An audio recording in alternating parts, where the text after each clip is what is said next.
KMOV television station. The poor guy's under attack, the anchor there. Tonight, colored homeowners are sounding the alarm when it comes to undervalued home appraisals. That was Corey Stark, and he's white.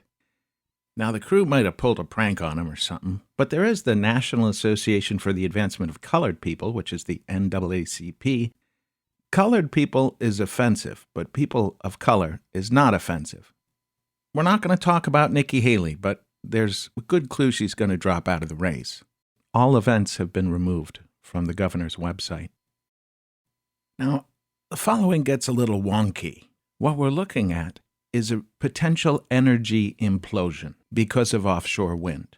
But the gist is that the amount of power that comes from turbines that politicians and activists have bragged about is plate power. That is maximum power. But the actual output is much smaller.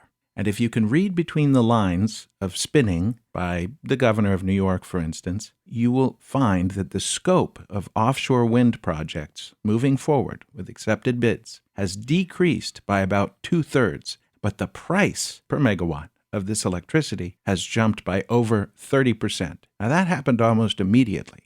With offshore wind, we see the movement of about $1 trillion, taxpayer dollars, moving essentially to foreign companies. It's not wind versus oil. Ørsted Wind, for instance, which is the biggest holder of offshore wind, is Royal Dutch Shell. And a lot of this money is spent on promises.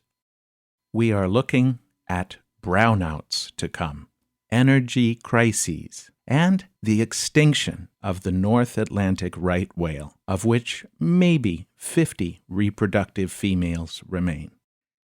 This is News Talk 1100.